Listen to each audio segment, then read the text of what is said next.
Bueno, pues buenas tardes.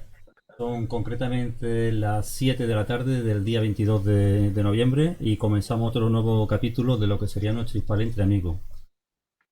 Hoy del grupo Hispal nos acompaña Maite Medina, nos acompaña Juan Manuel Cruz, nuestro piloto de cabecera, y nos acompaña también Paqui Álvarez. Eh, los cuatro, bueno, y el que les habla que soy yo, que soy Francisco Carvajo, como siempre. Entre los cuatro vamos a tratar de hablar con un buen amigo y concretamente hoy nos vamos a dedicar casi en exclusividad a lo que sería nuestra ciudad, la ciudad de Sevilla. Y para ello contamos con uno de quizás de los mayores conocedores de la historia de nuestra ciudad. Monitor de parapsicología, cosa que luego hablaremos con él también un poquito. Y ya le digo, comerciante de la zona centro de Sevilla durante muchos años, lo cual le ha permitido saber mucha información y mucha historia de lo que es popularmente llamado aquí en Sevilla como la Milla de Oro del misterio. Y ese no es otro que Jesús Conejero, Jesús Salvador Conejero, como verdaderamente se llama, Pérez. Jesús, muy buenas tardes. ¿Cómo estamos? Pues buenas tardes a todos y muchas gracias por invitarme. En principio, bueno, yo estoy perfecto. Os veo también a vosotros que todavía el bicho no nos ha matado ninguno. Mm, ¿eh? Y creo que como tenemos más de metro y medio, está bien que no usemos la mascarilla, pero bueno, sí, ¿eh? aquí. tendremos que acostumbrarnos a vernos incluso hasta con mascarilla acá. Pero bueno, Pues dime, Paco. en principio vamos a empezar, Jesús, como siempre tratamos, de conocerte desde tus inicios. A nivel de parapsicología, a nivel de misterio, te llevamos conociendo, por lo menos los de aquí de Sevilla, te conocemos desde hace ya mucho tiempo. Sabemos sobre tu trabajo y sobre tus inquietudes, pero nosotros siempre nos gusta empezar desde, como diría ya, desde el destripador, por parte desde el principio. ¿Y quién era Jesús Conejero en su infancia? ¿Cómo era Jesús Conejero? ¿Qué es lo que le llamaba la Uf, atención? uf, mira, el recuerdo más antiguo que me acaba de venir ahora mismo a la mente era estudiando en el tiro de línea en una academia de barrio. Estamos hablando de año 61 aproximadamente, con 7 años de edad, y encontrarme con un compañero de clases, hijo de guardia civil, que vivía en Eritaña, sentados los dos en la azotea de mi casa, con un tablero de madera, un volante de un cochecito de estos de juguete y un montón de cacharros allí puestos, y los dos volando hacia la luna. Eso con 7 años es el recuerdo más antiguo que tengo yo de todo ello. Siempre he tenido una imaginación bastante grande, ¿no? Siempre me decían mis padres que era muy fabuloso, que me gustaba mucho soñar con las cosas. Y de las cosas más bonitas que siempre me han llamado la atención, un regalo, con 14 años, mi padrino, él era uno de los hermanos de mi padre, me regaló la colección completa de los libros de Julio Verne. Entonces, allí empecé yo con mi Capitán de 15 años, que fue el primero que leí, El hombre a la luna, 20.000 leguas de viaje submarino, todo ello. Pero quizás lo primero en el tema de parapsicología que a mí me llamó la atención fue en el año 1969. Era un verano, estaba con mi pandilla en lo que era la Gran Plaza y estaba prácticamente anocheciendo. Nos llama la atención algo en el cielo, miramos para arriba, ¿no? ¿Eso qué es? ¿Eso qué es? Una cosa volando, aquí no sabemos qué era, ¿no? Y al día siguiente aparece la noticia en la portada del ABC diciendo de que se había visto un ovni en Sevilla. A los pocos días aquello fue desmentido, como el caso Roswell, diciendo de que era una sonda meteorológica rusa. ¿eh? Hace muy poquito tiempo tuve el placer de ver cómo Moisés Garrido, precisamente en Facebook, puso la portada esa, la recogí, la tengo por ahí guardada, porque, bueno, para mí eran mis comienzos. Y todo lo demás, pues vuelvo a encontrarme con el mundo del misterio. Un día, mientras estaba regando en el jardín de casa, escuché que un chico que se llamaba Iker Jiménez iba a transmitir un programa de misterio desde Sevilla en directo. Era un domingo. Cojo rápidamente, me cogí un transistor, unos auriculares y salí corriendo con una carpeta debajo del brazo para mostrarle a Iker el trabajo que se estaba realizando en Sevilla por un chico desconocido en aquel entonces, que era el rostro del hombre de la Sábana Santa. Me metí rápidamente en la calle de Radio Sevilla y intenté entrar dentro, no pudo ser, de seguridad me lo impidió. Me coloqué enfrente en la ventanita que hay frente por frente a la puerta con los auriculares escuchando el programa. Y cuando terminó el programa salió Iker, que yo ya lo conocía de unas jornadas de misterio que habíamos hecho con Luis Mariano Fernández en Fuengirola. Me acerqué, le comenté lo que había, estaba acompañado de Carmen. Carmen mostró mucho interés, después me enteré el por qué. Se quedó con toda la documentación que le aporté y era porque ella estaba escribiendo un libro sobre la Sábana Santa, su primer libro, e incluyó precisamente en ese libro el trabajo que yo le presentaba. Era el trabajo que estaba realizando hoy en día ya famosísimo Juan Manuel Miñarro, que creo que todos vosotros los conoceréis y su trabajo incluso lo hemos visto en manos de nuestros últimos papas. Han tenido a bien pues recibirlo y recibir incluso reproducciones de su propio trabajo. Y las revistas Lintium la han presentado perfectamente. Y entonces Iker me dice que para poder ver todo ese trabajo y poder seguir, que me presenta a un chico que estaba colaborando con él, que era el jefe de colaboradores, me parece que le llamaba, el jefe de colaboradores para Andalucía. Un tal José Manuel García Bautista, no sé si lo conocéis. Me suena mucho el nombre, pero no sé de qué. Sí. La cara no te suena, ¿no? La cara. La cara no te suena. Bueno, el caso es que Bauti, como le llamamos todos, al día siguiente a las 8 de la mañana estaba en la puerta de la tienda mía con los brazos cruzados esperando a que yo llegara.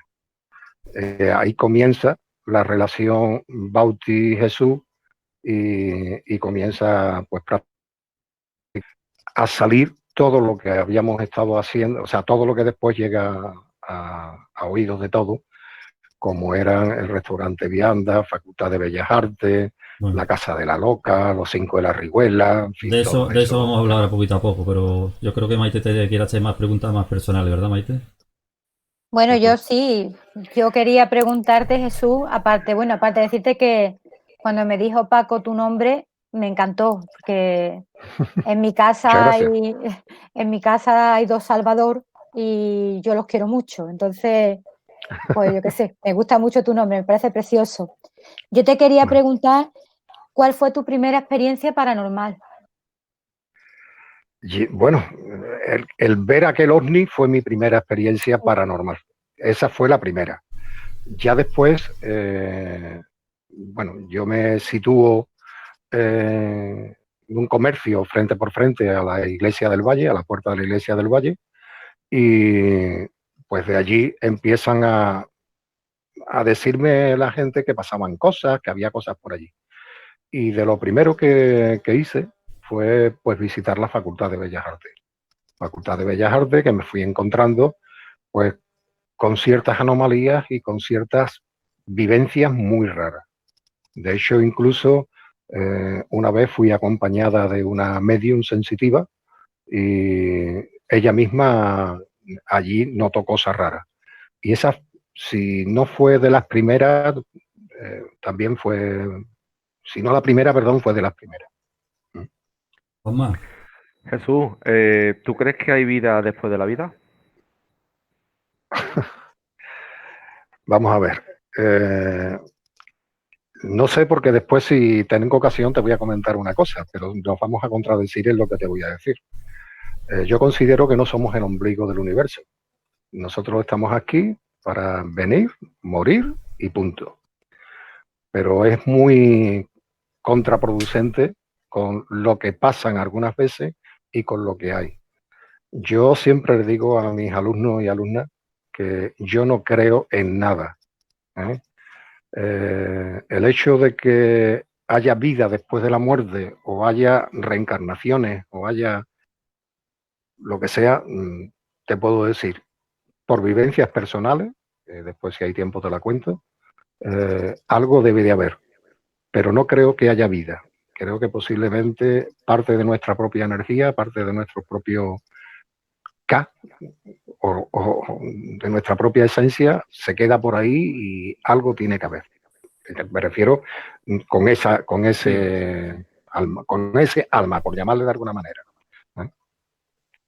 Jesús, dentro del Dime. misterio, ¿qué tema es el que más te gusta? ¿Con qué tema te encuentras más cómodo?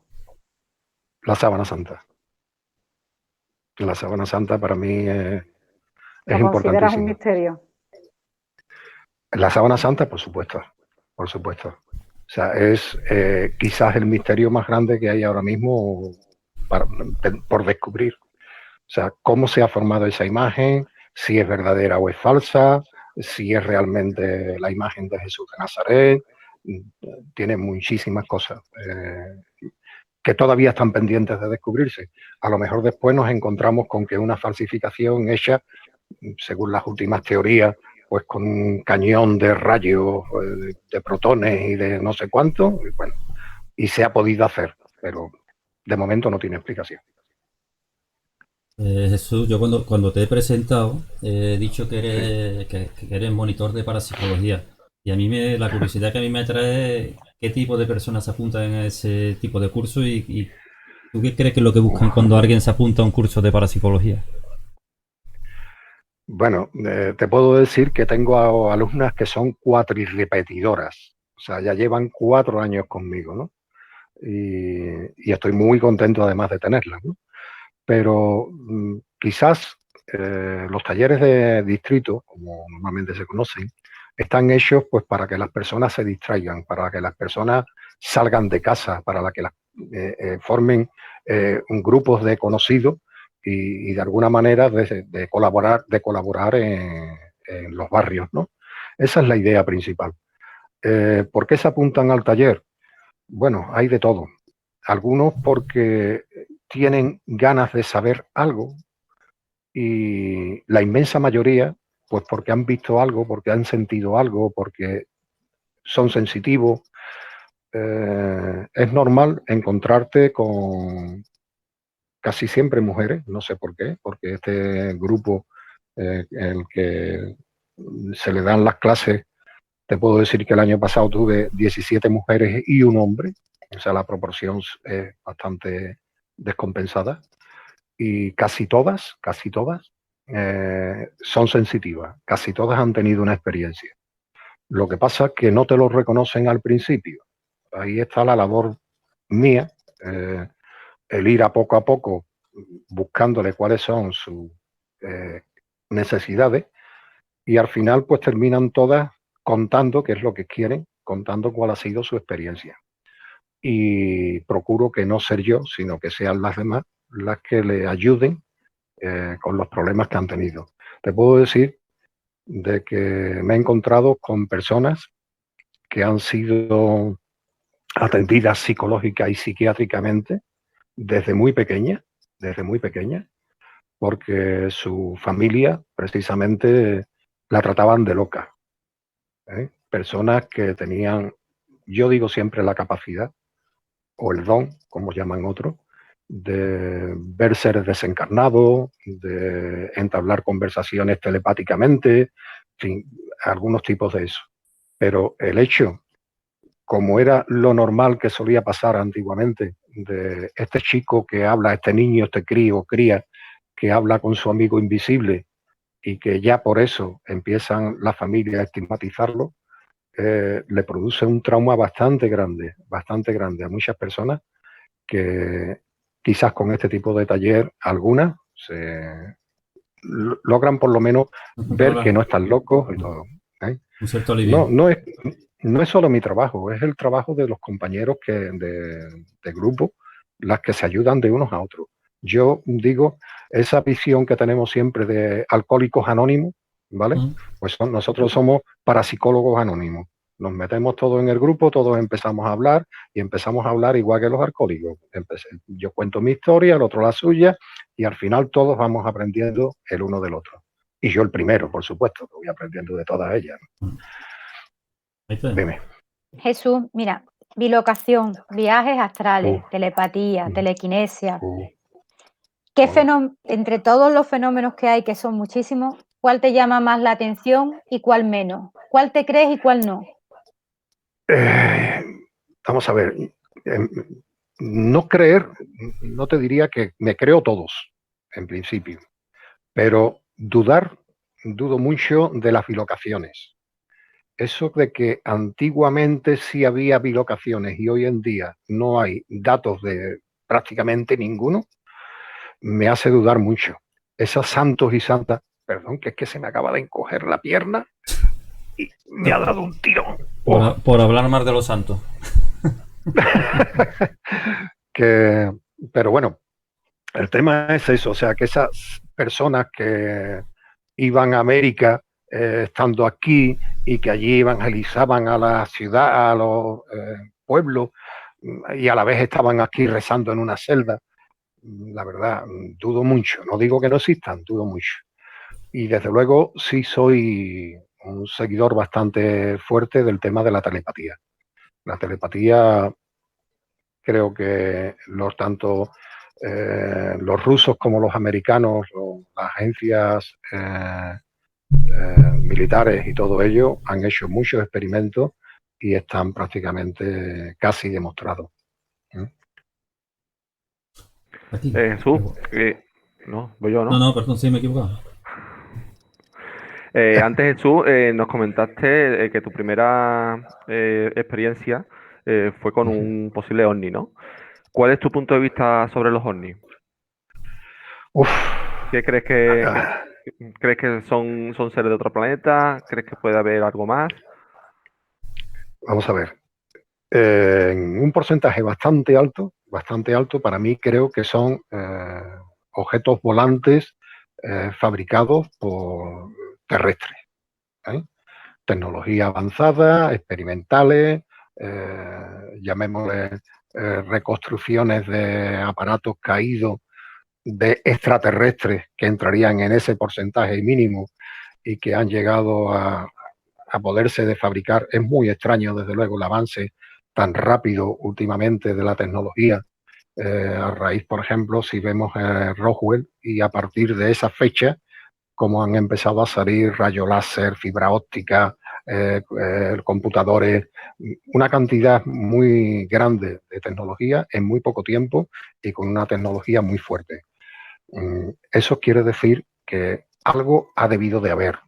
El hecho de que nos digan que bueno, que hay seres espaciales, seres extraterrestres o no, por supuesto que sí, que los tiene que haber, seguro. O sea, yo diría que casi te garantizaría que el 100% que existen.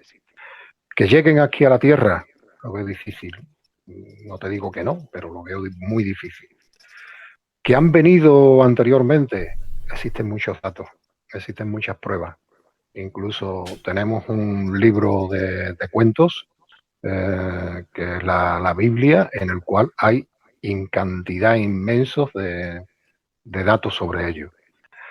Pero que actualmente sean los objetos que vemos, platillos volantes tripulados por extraterrestres, te digo, lo veo muy difícil. No te digo que no, pero un porcentaje sería mínimo. Sí son objetos volantes no identificados. O sea, esos ovnis son objetos volantes no identificados. Como tal, sí que podríamos decir existen los ovnis, puesto como objetos volantes no identificados. Aquí. Fíjate, Jesús, que nos has dicho que el fenómeno que más te gusta es la telepatía. Julio Marbizón, especialista en Sábana Santa, coincide contigo en que es el fenómeno que también le gusta más. Yo te quería preguntar, bueno, tú que además das clases o has dado clases sobre los fenómenos paranormales y por lo menos yo te considero un especialista en estos temas, ¿tú crees que son tan habituales como la gente piensa, como la gente cree? Que en cualquier sitio se encuentra un fantasma y que ocurren poltergeist y cosas de estas.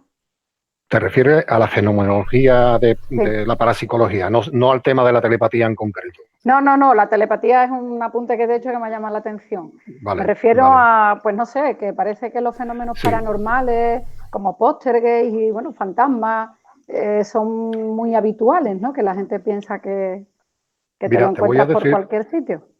te voy a decir una cosa que en plan, en principio, despectivo, ¿vale? Quiso decir de mí una periodista del misterio. Dice que los fenómenos paranormales siempre tienen un potenciador. En este caso, el potenciador era yo. Estaba hablando del restaurante Vianda. Y entonces, que si yo no iba a Vianda, no pasaba nada. Y si yo estaba en Vianda, pasaban cosas. Entonces, ese potenciador es cierto. Existe lo que es la persona, el potenciador o la potenciadora. Y existe también incluso el potenciador que es menor de los 16, 18 años. Siempre se ha dicho el jovencito que hace la ouija, el jovencito que es que potencia el poltergeist, pero siempre es algo. Yo sí digo que son las mentes de las personas. Igual que antes me has hablado de la telepatía y Maite me ha hablado también de otros poderes mentales, no sabemos qué capacidad es la que tiene la persona y si somos capaces o no de interactuar con los medios, ¿no? Pero sí es cierto de que muchísima gente, más de la que nos creemos, tienen experiencias parapsicológicas. Muchísimas. De hecho, en los talleres míos lo veo. Y es muy normal incluso de que me pregunten, oye, ¿puedo decirle a un amigo o una amiga que venga y nos cuente su experiencia, aún no siendo alumno del taller? Y le digo que sí, no tengo problema. Y son muchos. ¿Te basta? Jesús, hay una sevillana que dice que un algo tiene Sevilla que es distinta a las demás. A nivel de parapsicología yo pienso que también, a nivel de paranormal también. Tú has estado trabajando, como he dicho anteriormente, en lo que es la llamada milla de oro del misterio. Es más, tú has estado trabajando en Torco, yo en Torcentrito. Si hacemos un triángulo, tu establecimiento estaba bueno, estaba en la apotema de uno de los vértices. vale. Pero bueno, Pero estaba metido en el cogollo. Para posicionar a la gente que no sean de Sevilla y que lo sepan. De hecho, Sí. hoy vamos a contar, gracias a ti, vamos a contar una serie de imágenes que se han visto muy poquitas veces y que nos van a ayudar mucho a seguir este tema. Pero vamos a empezar por uno de ellos. Vamos a abrir el melón por uno de ellos y vamos a irnos a ese edificio de la calle Arguijo, de 3 plantas, que cada vez que se monta un negocio, el negocio, digamos que funciona más a nivel de paranormal que a nivel de restauración. Y que por allí han pasado muchos sucesos, desde incendios en el 1860 o 61, creo recordar. Diferentes obras, durante las obras lo que pasa siempre, movimiento de obreros y obreros que te cuentan sucesos. Tú, como anteriormente has dicho también, es uno de los puntos fuertes tuyos y quizás mejor que tú nadie nos puede hablar de él. ¿Por qué no nos cuentas un poquito de tu experiencia en Vianda, Jesús? Bueno, vamos a ver. Lo primero, el restaurante Vianda ya no se llama Vianda. O sea, seguimos conociéndolo con el nombre de restaurante Vianda, pero es un restaurante que ha ido cambiando muy constantemente de nombre. Actualmente creo que es el Perro Viejo, Sí. ¿cómo se llama? Y está en la calle Arguijo, número 3 de Sevilla. Por cierto, la calle Arguijo no tiene número 1. La calle Arguijo empieza su numeración precisamente en ese restaurante, número 3. ¿Por qué no existe el número 1? Pues quizás sea también un poquito del tema de misterio. Las fotografías antiguas que hay por ahí se ven como la calle como la calle La Araña era muchísimo más estrecha, a altura de lo que entonces era la Universidad de Sevilla, se estrechaba, pasaba el tranvía prácticamente pegado a un edificio que era una ferretería que se llamaba Ferretería de Víctor Rojo. En la calle Orfila, que es una paralela que está por detrás de esta casa, Víctor Rojo tiene ahora una casa de muebles, pero entonces tenía esa ferretería. En esa misma esquina, con ese mismo tranvía, hay un siniestro, hay una persona que fallece precisamente atropellada por el tranvía. Se hace una ampliación de la calle y lo que se hace es cortar la vivienda de Arguijo 1 y 3, que eran la misma, cortarla por medio, quitar la parte del 1 y dejar el 3. Luego ya lo digo por si alguien ve las fotografías aquellas de esa imagen, todo ha desaparecido lo que era el 1 y sigue el 3. En la calle, me has dicho antes que yo quizás sea uno de los que mejor conocen. Bueno, Bauti te puedo decir que lo conoce tanto como yo. Hemos pasado allí pues más de 2 años investigando todos los fines de semana. Metíamos el viernes, nos dejaban la llave, nosotros investigábamos, cerrábamos, al día siguiente le dábamos la llave a los propietarios.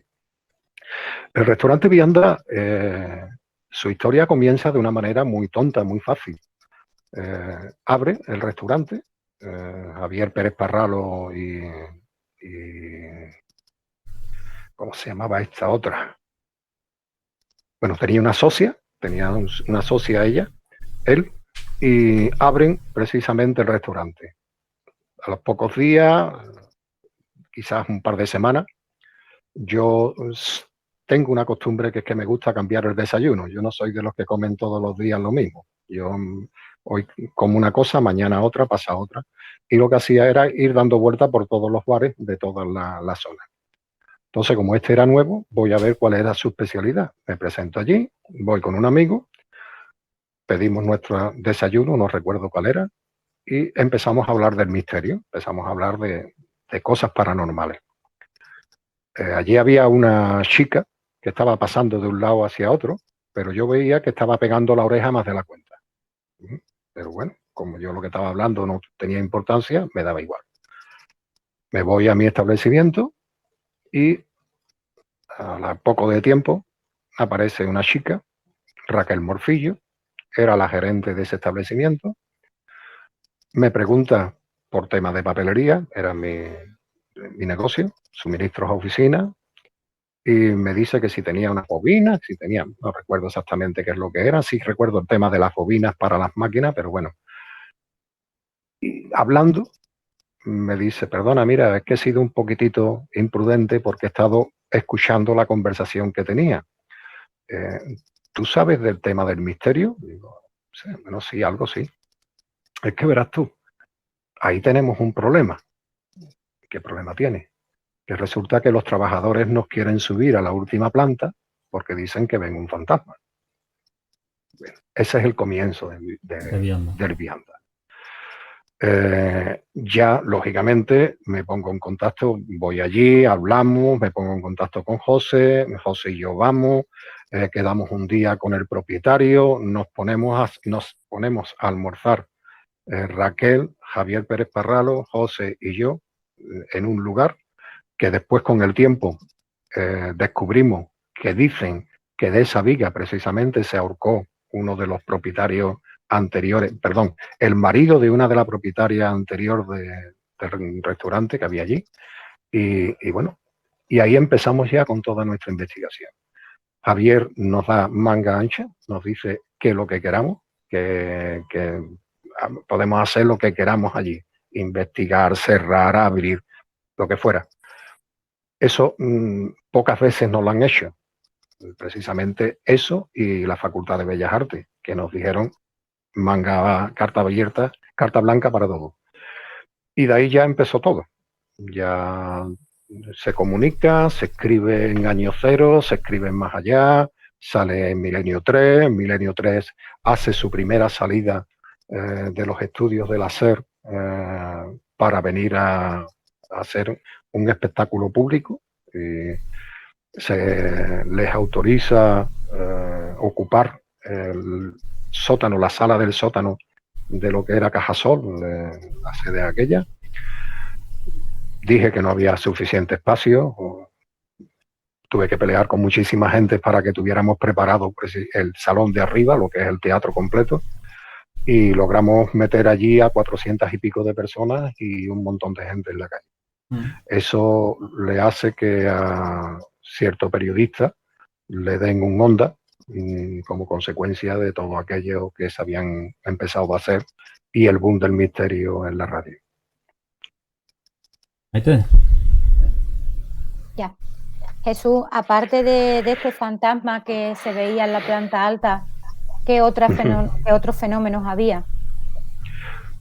Mira, desde un lavavajilla que funcionaba sin estar enchufado y que se ponía a funcionar solo, que eso es imposible. El lavavajilla necesita la corriente eléctrica para funcionar. Y que además hay una cosa que es una especie de tapón que se le pone con una rejilla dentro del lavavajilla y que si lo tienes quitado no puede funcionar tampoco. Bueno, pues ha funcionado.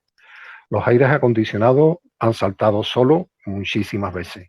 Eso puede ser, pues bueno, un fallo con los mandos a distancias o lo que sea. Lo estuvimos analizando, no llegamos nunca a encontrar cuál era el problema.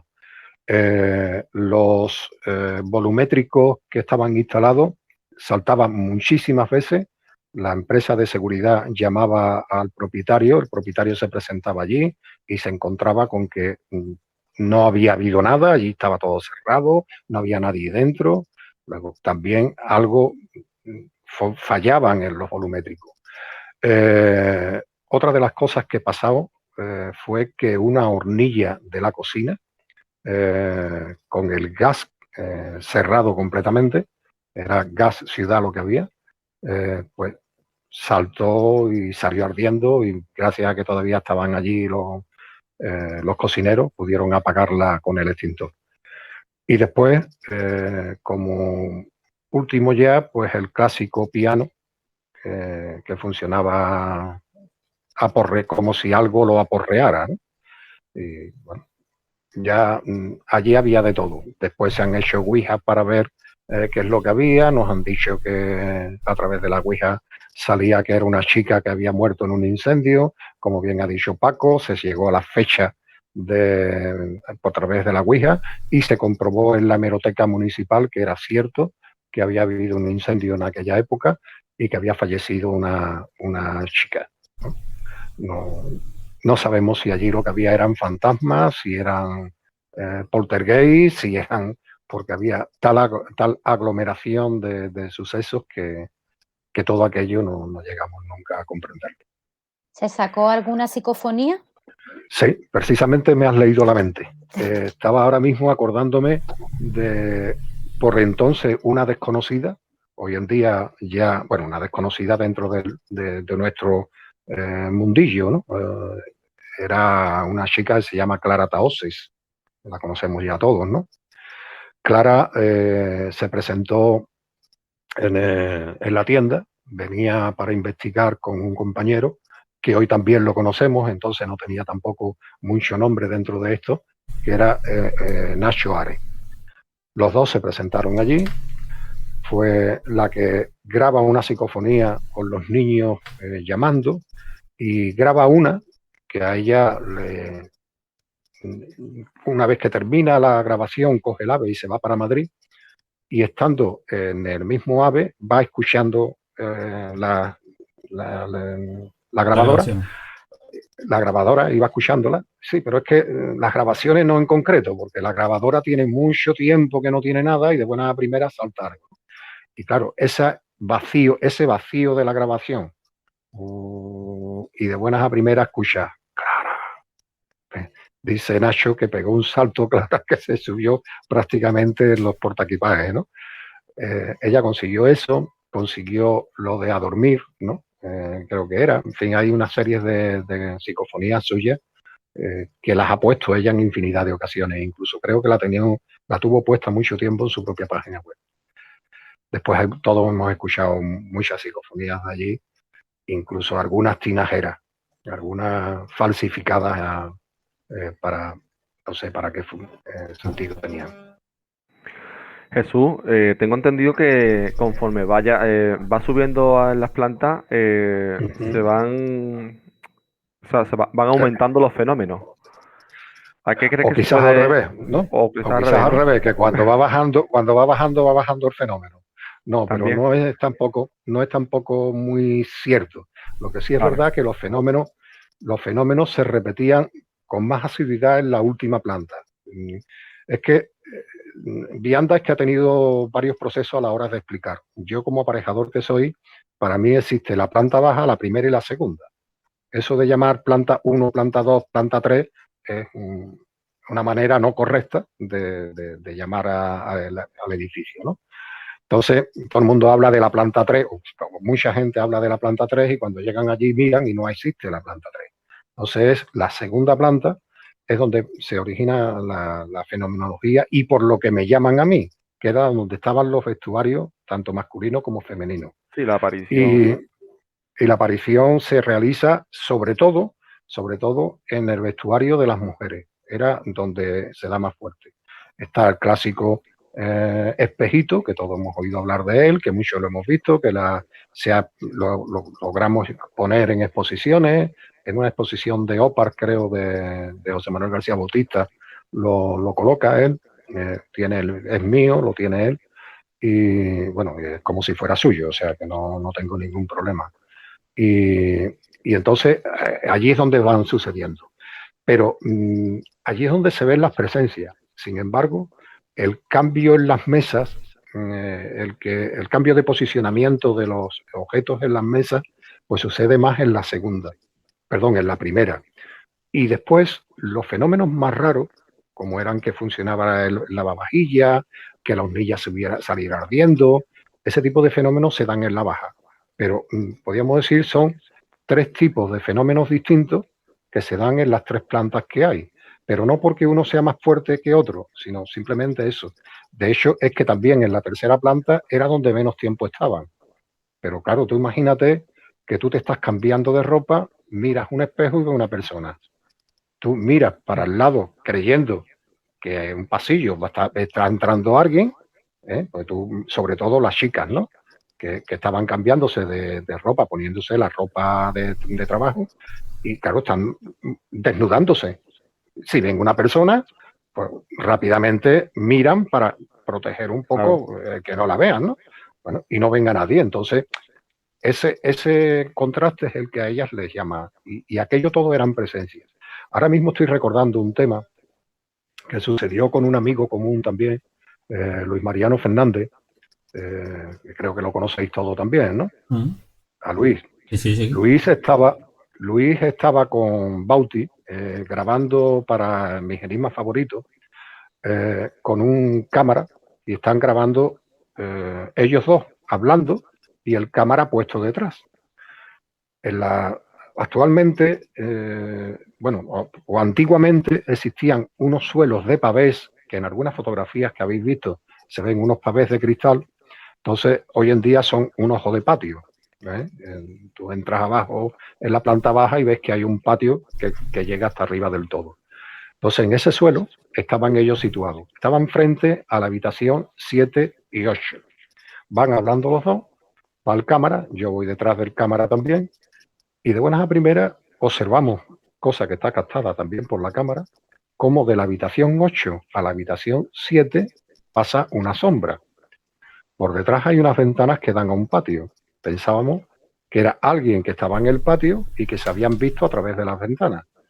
Salimos corriendo, en el patio no había nadie. ¿Qué interpretación tenemos?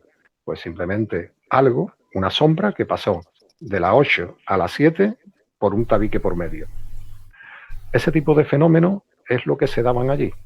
No había, como se ha dicho, los fenómenos arriba es que eran más potentes, no, eran todos iguales. Pero con 3 grados distintos de niveles. no de niveles, de cosas de distintas, ¿no? Jesús, ¿ha habido alguna vez algún episodio violento en Vianda? Perdón. Sí. Violentos en Vianda no. En vianda no ha habido ninguno. Allí todo lo que ha sido siempre es empujar una ventana, un ruido, un rascar en unas de esos, golpe, nada. Pero violencia física, incluso, o como han pasado en otros sitios por ahí, arañar a una persona, nunca ha habido nada. O sea, allí podríamos decir, el fantasma es bueno. En el interior no, Jesús, pero en el exterior, en la calle Arguijo, en el 36, 1936, parece ser que se asesina al sereno de la zona, que en el año 50 aparece también en la puerta, en una caja, el cadáver de un niño. Y bueno, y al lado sabemos que está el colegio de la calle Arguijo también, que también se descubre en su día una cripta, de la cual tenemos una imagen que ahora la pondremos también para que la vean todos que nos estén siguiendo.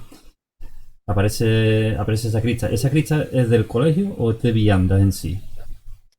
Vamos a ver, esta cripta, como la estáis viendo ustedes, que tú la pondrás en la foto, está la mitad dentro del colegio y la mitad debajo del vianda. En concreto, ahora mismo cuando se entra al restaurante El Perro Viejo, tiene 3 puertas. Entramos por la puerta de la derecha, viendo la fachada, directamente se accede a un ascensor. Debajo del hueco del ascensor es donde podréis ver prácticamente esta zona que estoy yo marcando aquí. Para que lo veáis un poquito más cómodo, sería esta zona. Esto está debajo del ascensor. Todo esto está debajo del colegio. Vale. Es la parte. Referente a lo que me estabas diciendo, en la calle Arguijo tiene todavía mucho más misterio. La calle Arguijo es donde se instala por primera vez una sede de... ay, madre, ¿cómo se llama? El hermano Francisco es un espiritismo, vale, no me salía, me había ido la cabeza. Es donde se hacen por primera vez las sesiones espiritistas. Y conocéis, muchos de ustedes conoceréis lo que es, ¿cómo se llamaba el bar de allí? El Tremendo. Sí, el Tremendo. No, el Tremendo no, el Estribo. El Picadero. El Picadero. Pues en los altos del Picadero es donde está eso. Y precisamente en esa casa nace una persona que me cuenta muchísimas cosas de lo que era el restaurante Vianda y de toda la zona, que su padre trabajaba en la ferretería La Llave en la calle Cuna y que es la mujer del portero de lo que es el Teatro Álvarez Quintero. Después hablaremos de ella. Vale. Luego vamos al teatro. Jesús, sí. ¿Se puede decir entonces que el edificio del Vianda, el número 3 de la calle, es una casa encantada? O encantados nosotros de que exista esa casa, ¿no? No sé si es una casa encantada o es una casa que lo que tiene son manifestaciones. Sí que hay una cosa y bueno, yo por propia experiencia te puedo decir que en un sitio donde las aguas subterráneas fluyen muy altas y que tiene, por llamarle de alguna manera, un regajo, un río, un subterráneo, un algo de ello, la casa tiene muchas manifestaciones. No sé si es como consecuencia precisamente del agua o es de la energía que se crea con ello. Allí el nivel freático de toda la zona está muy alto en todo, tanto en Bellas Artes como en el Álvarez Quintero, como en Vianda, como en la tienda donde yo estaba todo. Te puedo decir que la Bellas Artes tiene 3 plantas subterráneas, 3 sótanos, oficialmente. Realmente tiene 4. Uno de ellos está completamente lleno de agua y no hay acceso nada más que por una determinada zona. Entonces, ¿es una casa encantada o es un edificio que recibe toda esa energía y por eso se manifiestan allí ciertas cosas? No lo sé. Nunca, precisamente, por eso sigo investigando. Si lo supiera algo, dejaría de investigar y me aburriría muchísimo ya. Estas apariciones, Jesús, en el Vianda, ¿se les atribuye a algún personaje en concreto? A varios, a varios. Precisamente a esa chica que hemos hablado del incendio, se le atribuye también a el coronel, una persona que se hablaba de que era el responsable de la fenomenología. También el tema del coronel es de ver un poco, porque es un vaso de vino especial, chato, plano, abierto, ancho. O sea, el clásico, más o menos como el vaso de agua, pero más cortito, ¿eh? Entonces, a ese tipo de vaso se le llamaba el coronel. Y no sabemos por qué. No sabemos si es que se le llamaba al coronel porque el coronel bebía en ese vaso o es que allí aparecía el coronel que le llamaban el coronel porque bebía en ese tipo de bebida, o sea, en ese tipo de vaso. No sabemos cómo es. A el caso es que se le llamaba. Pero hubo un momento que tanto José como yo, bueno, nos dijeron que no habláramos de ese tema y lo dejamos un poco. Allí apareció el cadáver de una persona colgada de una viga. Este, según nos dijeron, era el marido de una propietaria. Esta persona, pues lo que hicieron fue que vivía fuera de Sevilla, no vivía en Sevilla capital, para poder llevárselo a su casa, pues lo que hicieron fue descolgaron, lo metieron en un coche y se lo llevaron. ¿Cómo dijeron a los forenses que se había hecho la herida en el cuello? No lo sé, pero el caso era que aquello pasó. Y también fue una de las investigaciones nuestras para ver si era esa persona el que se parecía. Nunca tuvimos datos concretos, sino solamente a través de la ouija aquella, y fue cuando nos dijeron que era una cría, y que había salido ardiendo. No tenemos otros datos, ya no tenemos. ¿Y realmente desde cuándo hay constancia de esos fenómenos paranormales, Jesús? ¿Comienzan en la apertura del restaurante? No. Te puedo decir que hay una persona, no me acuerdo del nombre, si queréis lo busco porque lo tengo además abierto para ver dónde está eso. Es una persona que con 10 años se va a trabajar allí. En aquellos entonces se llamaba Galería San Carlos. Era una tienda de ventas de tejido. Y justo donde está el ascensor actualmente, de que antes he mencionado, había una pequeña bañera, le llamaba él. Era un gran depósito donde se metían de estos de esparto, los tejidos de esparto, para que estuvieran húmedos y entonces como aquello se vendía al peso, si se secaba, pues perdían mucho dinero. Los metían allí para que estuvieran húmedos, los sacaban, escurría y lo vendían, ¿no? Entonces, él sí me contaba que arriba en la tercera planta, él notaba, cuando llegaba, notaba sensaciones raras. Él ya empieza con aquello. Después, o sea que coincide en la planta, ¿no? En la planta. Pero es que después hay más, porque resulta de que anterior a que fueran las columnas de Baco, que fue anterior al restaurante Vianda, allí hubo un bar, una pequeña tasca, que las dos plantas, la primera y la segunda, la dedicaban a habitaciones. Allí lo que se solían quedar eran personas de detectives del Estado y personas de seguridad. Si venía algún ministro importante, pues su escolta, para no quedarse en los hoteles ni nada de eso, se quedaban allí.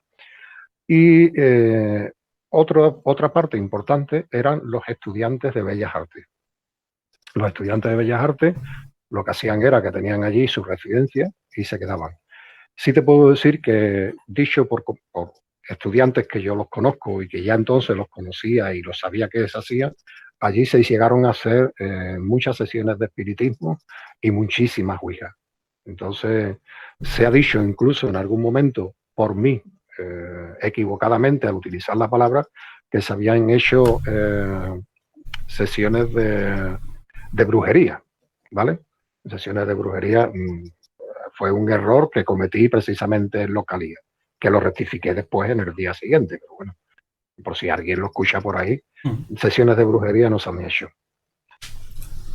Bueno, de vianda podríamos seguir hablando mucho. Nos quedaría por hablar todavía del famoso piano que tú me comentabas el otro día, que también se encontraron huellas de sangre en su interior cuando se hizo la restauración. Pero vamos a cruzar No, perdona, Paco. ¿No? Dime. El vianda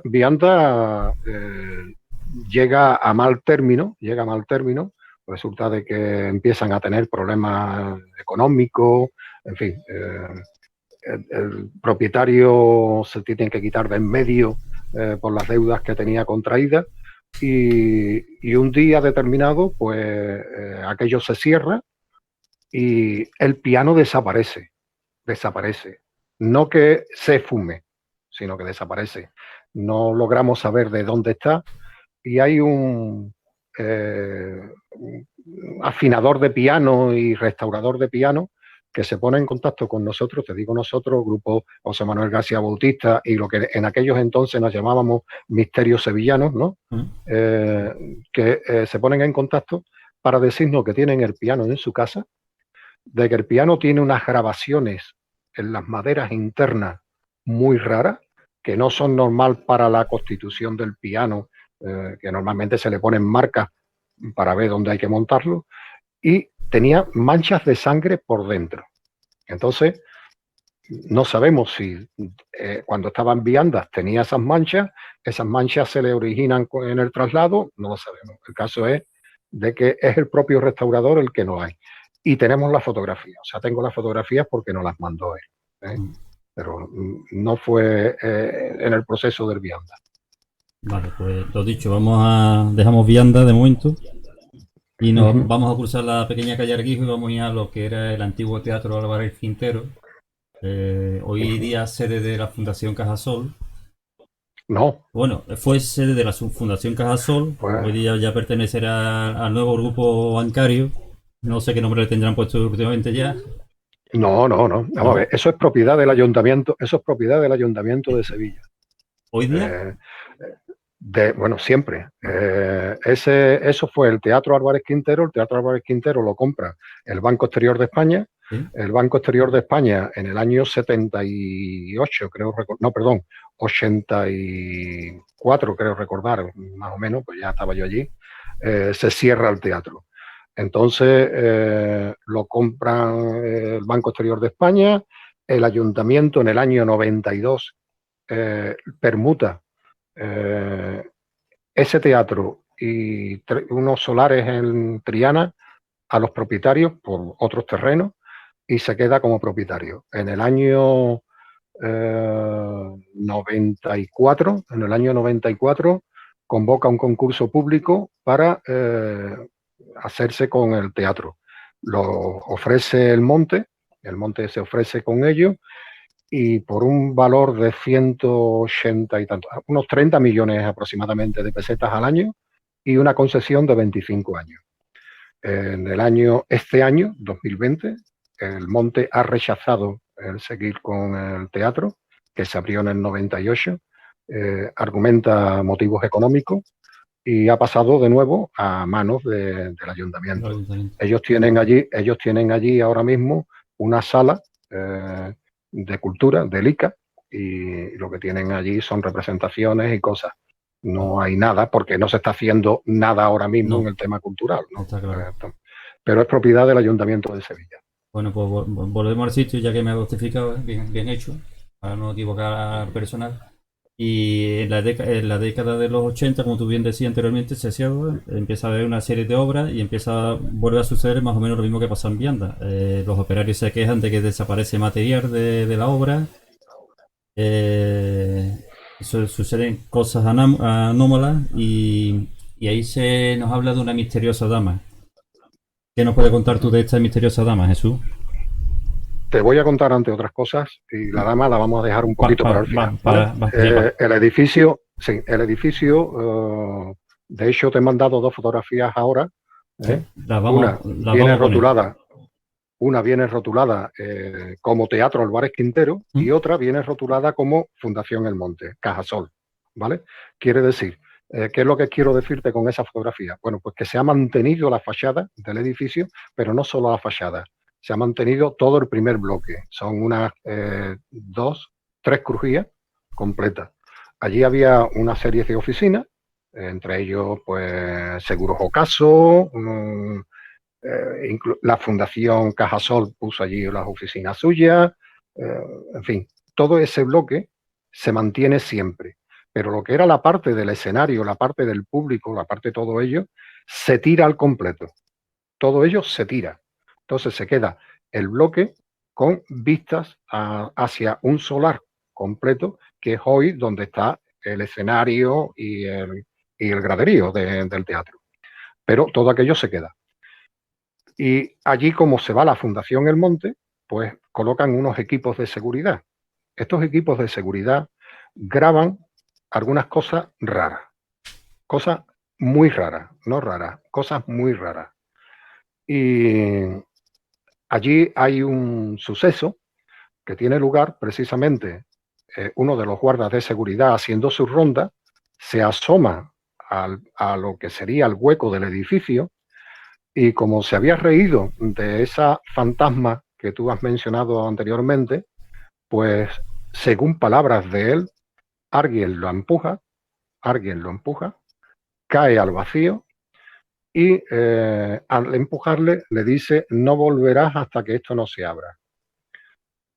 Este señor es ingresado de politraumatismo en Virgen del Rocío y justo en el año 98, creo recordar, que fue cuando se inaugura aquello, el 12 de octubre, este señor le dan el alta, pero entonces no. Hay un suceso que está recogido en una cámara de vídeo de seguridad, en el que uno de los de seguridad llegan a una puerta, van haciendo su ronda, vuelve, se da la vuelta, echa la llave en la puerta, se van dando y de buenas a primeras algo nebuloso atraviesa la puerta. Entonces la puerta se abre, y él llega y hace así con las manos, como diciendo: ¿qué pasa aquí, no? Bueno, llega, cierra la puerta de nuevo, se ya echa la llave y se vuelve a dar. Entonces, no, perdón, no se ve la nebulosa, se ve que la puerta se abre simplemente. Eso pasa por 3 veces. Cuando llega la tercera vez, el otro se ve como diciendo: que ya está bien, ¿no? Más o menos, algo así es lo que se ve en la cámara. Bueno, pues ya cierra la puerta y es cuando se ve esa nebulosa, esa blanquecina, esa sombra, esa ente, ese algo que entra. ¿Y qué es lo que puede ser? Bueno, antes he hablado de Rosa, que vivía en lo alto del Picadero, en la calle Arguijo. Rosa era la mujer del portero de allí. Era una mujer encantadora, guapísima, con un semblante blanquecino, muy blanca, muy blanca. Parecía una muñeca de estas de cerámicas antiguas, esas muñecas de barro que había, pintadas todas muy bonitas, pero... Y normalmente esta mujer estaba siempre en su casa con un camisón. ¿Por qué? Pues porque estaba siempre acostada. Tenía una depresión de caballo. En aquellos entonces no se decía nunca una depresión, se decía que estaba enferma. Ella había intentado suicidarse 2 veces. Cortes de vena, pastillas, nada. Y la tercera vez que lo intentó se tiró por el hueco del ascensor. El hueco del ascensor estaba entre lo que es que todavía existe la entrada a ese bloque, está lo que era la Fundación El Monte, el acceso, y lo que era la librería de Padilla, que era entonces lo que estaba allí. Ahora creo que es algo, no sé, es que también han cambiado muchísimo. Yo no me gusta pasar por aquella zona, ¿no? Entro por el otro lado y ya está. Y entonces había unos pequeños escalones, tú subías, entrabas a la casa y estaba el ascensor a la izquierda. Ella se tiró por allí, por la desgracia de Pepe, su marido, se mató. Y bueno, y entonces cuando un día estábamos describiendo me estaban describiendo los 12 curatas en el picadero, cómo era la persona que veían, la persona o el fantasma que veían. Pepe, que estaba allí al lado, que no estaba ni en la conversación, que estaba allí, pero estaba pegando a la oreja como buen portero, y entonces escucha la descripción de ella, mujer blanca, guapa, piel clara, no sé cuánto, y dice, coño, esa Rosa, esa es mi mujer. Él mismo saltó con aquello. Entonces, desde entonces, nosotros decíamos que la mujer del portero era la que estaba allí. Pero ¿qué pasa? Porque ese caso no se dice. Ese caso ha saltado muchísimo tiempo después, quizás allá por el año 2010, por ahí. Ya Johnny estaba allí. Motivo: José Manuel García Bautista trabajaba en el Monte, precisamente. Bueno, en una de las oficinas de... Era empleado del Monte. Era empleado del Monte, pero de una empresa del Monte, no era exactamente del Monte, pero bueno. Y cuando lo escucha todo aquello, pues le dicen que de allí de Sydney, mijita. Entonces le prohíben el tema. Lógicamente él tiene que proteger su trabajo, que era la comida de su familia, ¿no? Y no lo saca. Cuando ya él abandona el trabajo, es cuando lo ha sacado, y me parece muy bien que lo haya sacado, que no tiene por qué ser ese caso estar allí escondido.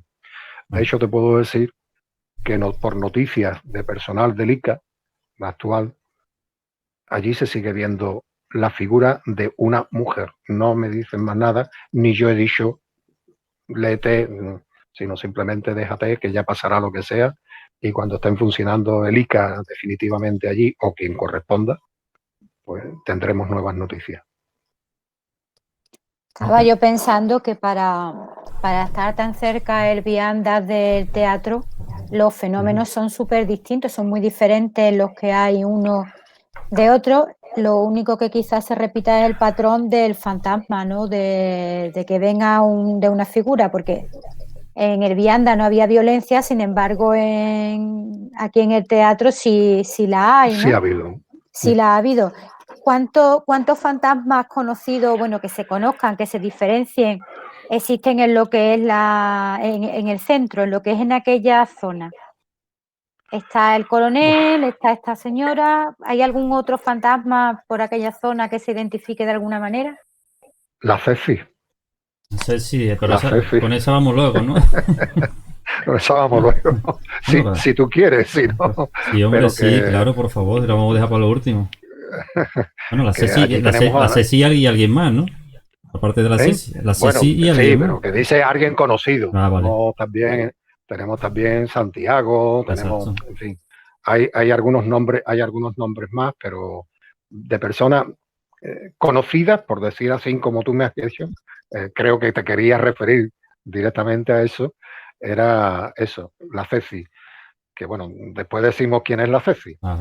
La Ceci, como decimos los sevillanos, Ceci. Jesús, ¿qué tiene en común el vianda con el Teatro Álvarez Quintero? Una calle por medio. No tienen Nada, más ¿no? nada no tienen más nada de común. Son fenomenologías distintas. De hecho, no se repiten ni los mismos días. Que tú dices, bueno, pues mira, es un fenómeno de fantasmogénesis y se da en los dos sitios a la vez. No.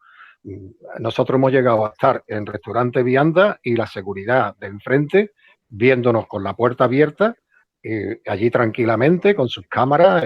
¿Qué pasa? ¿Ha habido algo? No había nada. Hay una cosa que por eso sé que existía la grabación. Ellos todo lo que veían raro lo grababan después, o sea, hacían una copia. De hecho, te puedo decir que durante muchísimo tiempo, yo es que lo que pasó fue que yo me fui de allí de una manera muy, muy rara. Me tuve que ir un día que me cerraron la puerta, ya no pude entrar ni recoger cosas que yo tenía. Allí yo tenía bastante documentación personal incluso y de temas del misterio, y casi estoy seguro que tenía una copia de la cinta, de ellos. Y ellos, cada vez que veían algo raro, siempre hacían corte y me lo enseñaban. Jesús, mira, no sé cuánto, por aquí, pum. Y nunca eran simultáneos, nunca había simultaneidad entre los dos fenómenos. Jesús, la seguridad privada, ¿qué es lo que cuenta? ¿De qué es testigo? Que me imagino que los turnos de noche, ¿De dónde? ¿no? Del ¿De Álvarez dónde? Quintero. Del Álvarez Quintero. Lo que te he estado diciendo, o sea, que ellos mismos veían cómo pasaban cosas, vamos a ver, no solo por las cámaras, sino presentirlo. De hecho, esta persona que te he dicho que cerraba la puerta y que abría la puerta y se le abría y todo aquello, yo me lo encontré un día. Yo tenía que abrir a las 9 de la mañana y a las 8 me iba a lo que entonces se llamaba el bar La Universal, que estaba frente por frente en la esquina de la calle La Araña con la Encarnación, ¿vale? Entonces, yo allí tomaba mi cafelito tranquilo, me leía la prensa y cuando llego un día a las 8 de la mañana me encuentro con los dos securatas que acababan de salir de su turno en el bar. Uno con la cara blanca y el otro dándole un lingotazo de coñac. Y era porque precisamente a la hora de salir había visto el otro a la fantasma. Entonces, el que estaba más habituado a ella le estaba diciendo, no, si no te preocupes, si no pasa nada, si es buena gente, que no sé cuánto. Entonces, para él ya era normal. Para él ya era normal la presencia de esa persona. Incluso le gastaba bromas, como decía él, me gastaba bromas. Pero el otro, el que se reía y se mofaba de ella, pues es el que le pega el empujón y lo deja caer. Pero yo siempre he dicho, vamos a ver, no sé si estará bien expresado o no lo que quiero deciros, pero no tenía mala leche. O sea, le pegó el empujón, pero no quiso hacerle daño, porque si llega a querer hacerle daño, lo mata. O sea, igual que lo empujó y le dijo, hasta que no se abra, no vuelves, podía haberle dicho, ya no vuelves más. O sea, es una cosa normal. Y todo ello. Después, en Vianda, por ejemplo, no había seguridad. En Vianda lo que había eran cámaras de televisión y volumétricos. Entonces, bueno, las cámaras de televisión se pusieron ya después, ¿no? Pero los volumétricos. Entonces siempre era la seguridad, pero pasiva. Era una seguridad que lo que detectaba era presencia. Y después, como seguridad, por ejemplo, sí que hay en Bellas Artes y también tienen sus cositas. O vámonos para Bellas Artes, vamos a cruzar la calle La Araña y vamos a dar un pasito por Bellas Artes contigo. De todas formas, cuando yo hace tiempo que hablábamos y tú me comentabas que cuando se hizo obra en la calle La Araña, tú pudiste ver cómo los edificios estaban conectados, digamos, había una especie de túneles que podían llegar de tanto de la sede de la parte del colegio de la calle Arequijo hasta el Palacio de los Solís, a lo que es hoy la universidad, ¿vale? Y para hablar de... Mira, dime. En el año 96 se hace toda la reparación de la calle La Araña. Por primera vez el Ayuntamiento de Sevilla hace una cosa medio bien hecha, que fue poner de acuerdo a todos los servicios, luz, agua, alcantarillado, telefonía, todo. Y se levanta la calle completa y se le ponen todo. Se ha vuelto a levantar por 3 fallos o 3 averías, no ha habido otra. Como consecuencia de ello, año 97, te he dicho 96, año 97. Como consecuencia de ello, se mete un colector de grandes dimensiones en el centro de la calzada y empiezan a levantar. Las obras se iban haciendo de día y de noche porque aquello tenía un plazo de terminación. En un momento determinado, y esto, ojo, que puede traer problemas pero como ya han pasado muchos años, no creo que ya esto ya está más que vencido y no puede repercutirle a nadie. A la altura de lo que era Michi, prácticamente, a esa altura, podríamos decir, saliendo de la calle Arguijo hacia Bellas Artes, en la zona de la derecha, apareció un pequeño túnel.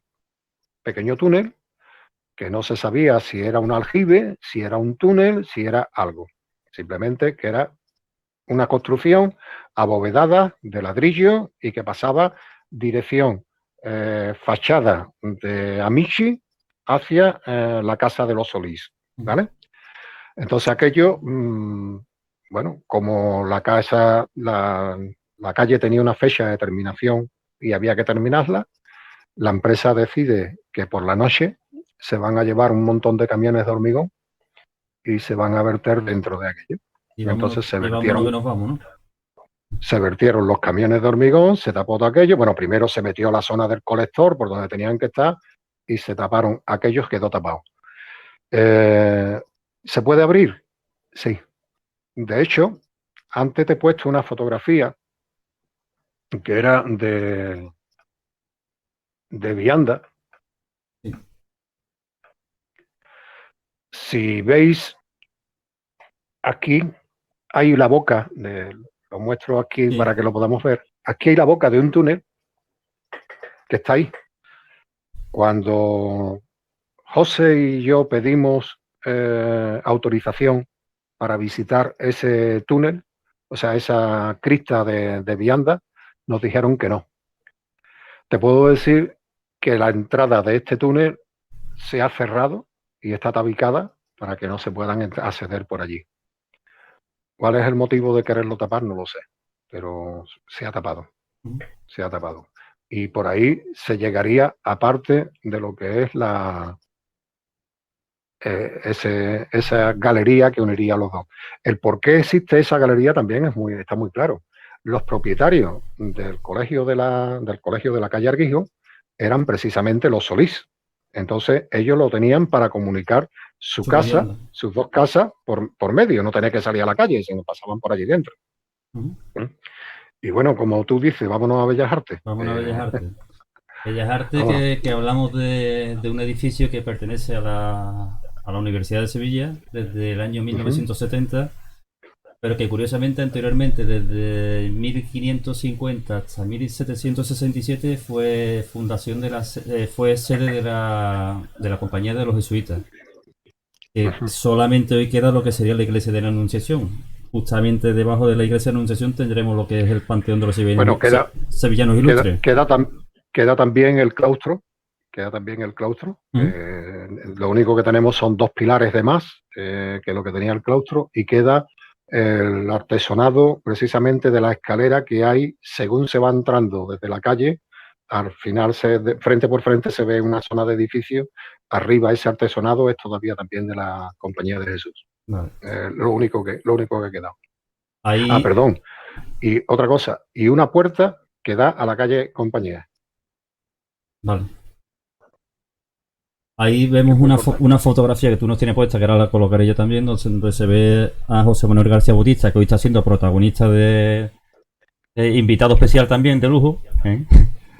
Y lo vemos, que ahora tú nos hablarás de qué estáis haciendo en esa fotografía, pero para meternos en materia, ¿cómo llegáis ustedes, el grupo de investigación de Sevilla, cómo llegáis ustedes hasta Bellas Artes? Bueno, esto es anterior precisamente a Vianda para mí. O sea, yo empiezo precisamente con Bellas Artes antes que con Vianda. Ya la fenomenología de allí estaba. Cuando José y yo nos conocimos, empezamos a ver lo que era el Vianda en primer lugar y a sacar a la luz pública el Vianda, porque era, no sé, hablando en la radio en ese momento, se produce un chirrido de un cerrojo y el aporreado de la música, o sea, la música del aporreado de un piano, eso en directo. Bueno, pues tanto ¿cómo se llamaba? José Manuel estaba y estaba... Iker. No, Iker no, me refiero al compañero mío, Rafael Cabello. Vale. Rafael Cabello. Estaban allí en ese momento. Pues bueno, aquello tiene un boom. Ese boom salta y quizás debía de haber saltado ante Bellas Artes porque estaba más investigado. Este día, precisamente, yo quedo con todo el personal de limpieza. El personal de limpieza es el que me llega a mí con los fenómenos, diciendo que por la noche no pueden trabajar porque pasan muchas cosas. El decano de la facultad cambia el horario de trabajo porque no quieren trabajar por la noche y entonces los pasa a trabajar durante todo el día. Y bueno, hay un momento en que yo digo que tenemos que reunirnos y que queremos conseguir la información que ellos sean capaces de transmitirnos. Ahí tenemos pues 1, 2, 3, 4, 5, 6 mujeres.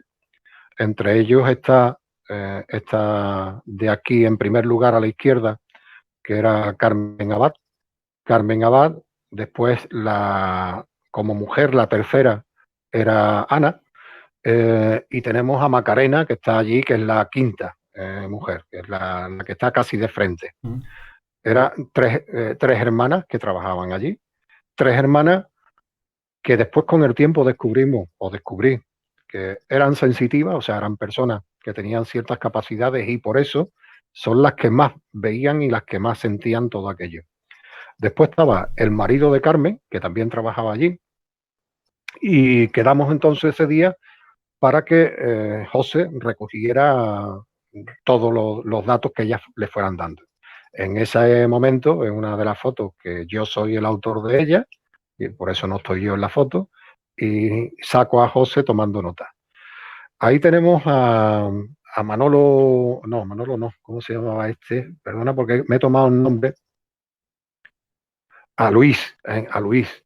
Luis cuenta una cosa un poquito rara, que era que él no se creía nada de todo esto y de todos los fenómenos que allí pasaban, y que entonces un día, estando en la puerta, porque esta era la habitación donde ellos cenaban, tomaban las copas, descansaban, y bueno, y alguno también se perdía por ahí también de vez en cuando, ¿no? Y para que no se dieran cuenta si entraba alguien y los cogiera adormilados, pues lo que hace Luis era que se pone en un sillón y se pone en el sillón a dos patas. Lo deja volando, dos patas apoyadas en el suelo, dos patas levantadas y él apoyado en el quicio. Bueno, pues algo le echa mano al cuello y él nota que se asfixia, que le están asfixiando, que alguien lo está asfixiando, ahogando. Y escucha una voz que le dice, ¿ahora sí te lo crees? Entonces, él lógicamente ya lo suelta, ya nota que respira otra vez bien, y eso lo cuenta él, que decía que no se creía nada de lo que estaba pasando allí. ¿Qué es lo que pasa en Bellas Artes también? Bueno, tenemos a la Ceci, como le he dicho antes a Maite, que era, bueno, según decían, era una persona, una entidad que salía de la cripta del Panteón de Sevillanos Ilustres y atravesaba el claustro. Y después otros la veían en sentido contrario y se metía en el Panteón de Sevillanos Ilustres. Pero cuando daba la coincidencia de que alguien había en el Panteón, veía que se metía en uno de los nichos que allí existen. Ese nicho, cuando después se observa, se ve que era el nicho de Cecilia Ward de Faber, Fernán Caballero. Entonces, ella está enterrada allí y el fenómeno se le asocia en primer lugar precisamente a Fernán Caballero, a Cecilia Ward de Faber. Y por eso empiezan a llamarle la Ceci, la Ceci, la Ceci, ¿no? Después hay otras series de fenomenología, incluso cuando nosotros hacemos la investigación, que fue el día 4 de junio del año 2004,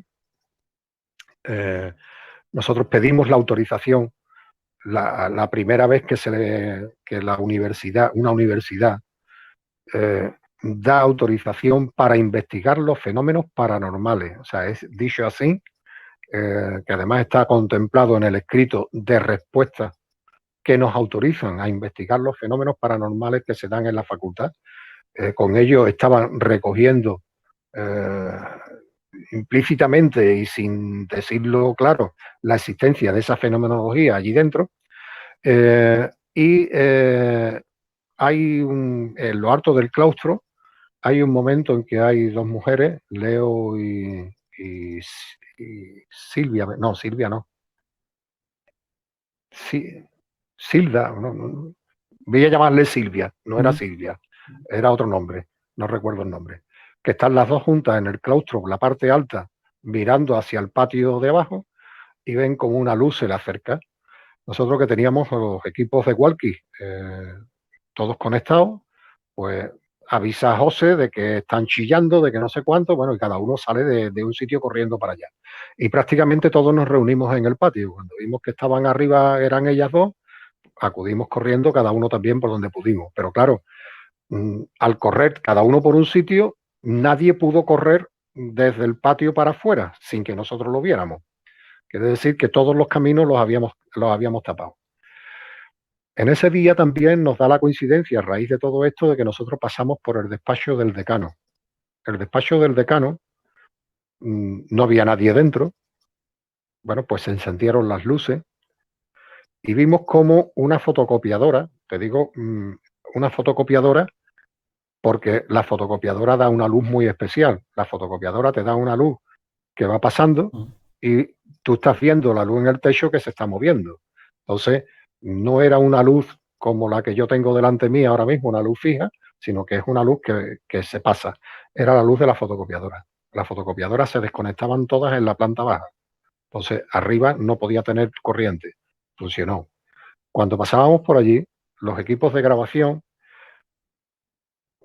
yo digo que se acoplaron, porque es una explicación lógica para buscarle a un fenómeno que no tenía ninguna, los equipos pitaron todos. Los equipos se liaron a pitar. Y yo digo que bueno, que hubo un acople por buscar un algo, ¿no? Y todo. Después, José, por ejemplo, con Guillermo León, estaba yo un día en mi tienda y aparecen, bueno, si José es blanco, pues imagínate ya, ese día era transparente, era blanco total. Y Guillermo, que más bien era morenito, iba blanco.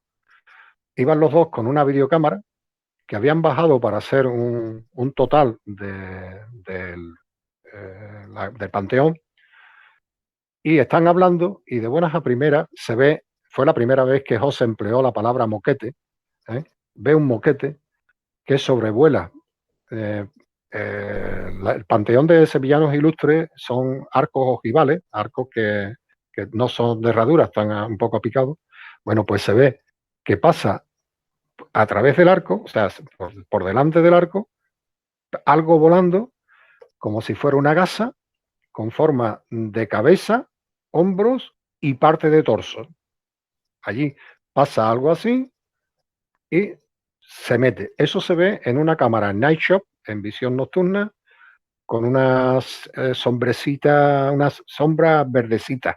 No llega a ser verde. Y está cogido y, bueno, lógicamente salen corriendo los dos, para mí que estaba yo enfrente, para enseñarme qué es lo que había pasado. Salimos corriendo, nos fuimos para allá. Allí también había una anomalía que todavía no sé explicármela, ni José tampoco, que fue las brújulas salían girando solas. O sea, se volvían locas. La iglesia de la Anunciación está en un eje que es norte-sur. Bueno, pues la dirección que marca la iglesia, el eje de la iglesia, es precisamente hacia la calle José de Gestoso, donde está la Venera. Bueno, pues donde está la marca de la Venera, que es el kilómetro cero de la ciudad, ese es el eje. Sin embargo, cuando pones la brújula, te da una desviación hacia el mercado de la Seta, por situarnos ahora, ¿no? Entonces, anomalías de ese tipo muchas. Allí vimos los ascensores subir y bajar solos por la noche, que nos volvieron locos porque pusimos volumétrico y cometimos la torpeza de poner el volumétrico delante de la puerta del ascensor, frente por frente. Entonces, cuando el ascensor llegaba, abría las puertas y el volumétrico captaba movimiento y se liaba a pitar. Salíamos corriendo, el ascensor, como no había nada, se cerraba la puerta otra vez, nosotros llegábamos allí no había nada. Bueno, otra vez, hasta que nos dimos cuenta que era el ascensor. ¿Qué hicimos? Pusimos el volumétrico en el lateral, las puertas estaban aquí, nos pusimos aquí y también pitaron. O sea, ya no podía coger el movimiento de la puerta, sino allí aquello, la puerta abría y algo pasaba cuando la puerta se abría. El volumétrico pitaba. Nos pasó también con Luis Mariano Fernández, con Miguel Ángel del Puerto, con la mujer de Miguel Ángel del Puerto y con la que entonces era novia de Luis Mariano Fernández, y yo íbamos en el ascensor. El ascensor que está junto a la entrada del Panteón de Sevillanos Ilustres. O sea, podríamos decir, si miramos la fachada de la Facultad de Bellas Artes, donde está el kiosco de prensa, justo detrás, ahí hay un ascensor. En la última planta había un servicio que se producía en una fenomenología también rara. Habíamos ido a verlo, cogemos los 5, nos metemos en el ascensor para bajar, le damos al botón de planta 0, el ascensor empieza a moverse, de buena primera se abren las puertas, salgo yo, ¿no? Y me doy cuenta de que estamos en la misma planta que estábamos. Esto es raro, aquí ha pasado algo raro. Me vuelvo para adentro, le volvemos a dar al botón, vuelve el ascensor a tener movimiento, nosotros íbamos hablando, no teníamos la constancia del tiempo que transcurre, sino simplemente que aquello se mueve, sentimos un parón, ¡pum! Y se vuelven a abrir las puertas. Volvemos a salir, vuelvo a salir y veo que está en el mismo sitio. Le digo, espérate Luis, vamos a hacer una cosa. Me voy a la planta de abajo, a la planta tercera, le doy al botón para llamarlo, el ascensor baja, abre la puerta, me monto, volvemos a darle y el botón ya, el ascensor ya, baja. Era muy normal de que los ascensores allí en la Facultad de Bellas Artes fallaran. Pero nosotros yo tengo un escrito en el que dice que el equipo de mantenimiento de la universidad, ojo, no de la facultad, sino de la universidad, aquel día, a indicación del decano, había hecho una inspección de todos los ascensores. A todos los ascensores se le cambiaron los sensores, a todos. Todos los que daban problemas, los sensores se les cambiaron a todos. Bueno, al día siguiente, cuando nosotros le dijimos al conserje, a Antonio Hermosilla, que es este que se ve en la fotografía, en la clásica fotografía de las escaleras bajando a la crista con la reja y él abriendo la reja. A Antonio le decimos que es lo que nos ha pasado con los ascensores y todo ello. Dice, esto es imposible, los equipos se han arreglado todos y aquí no hay problema. Cogimos ascensor, subimos, bajamos, lo llamamos de arriba, lo llamamos de abajo. Ese ascensor no tenía problema. Después, voces de niños llamando por allí, se grabaron también aquella noche. Bueno, la clásica de las taquillas, que al correr, al entrar en los sótanos, se escuchaban como si alguien fuera golpeando en las taquillas que había allí, cerrando las puertas, pam, pam, pam, pam, pam, también han sido. Otra anomalía rara y que no tiene nada que ver con fantasmas ni con nada, bueno, no tiene nada que ver, ojo, no lo sé. En lo que era el aula de fotografía, al lado había unos servicios.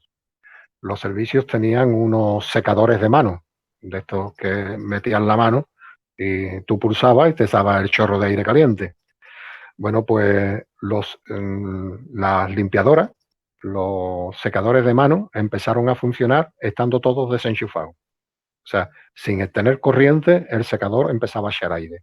Estos secadores estaban constantemente funcionando porque los chavales que hacían fotografía, al revelado, iban allí a secar las fotos, las ponían allí debajo.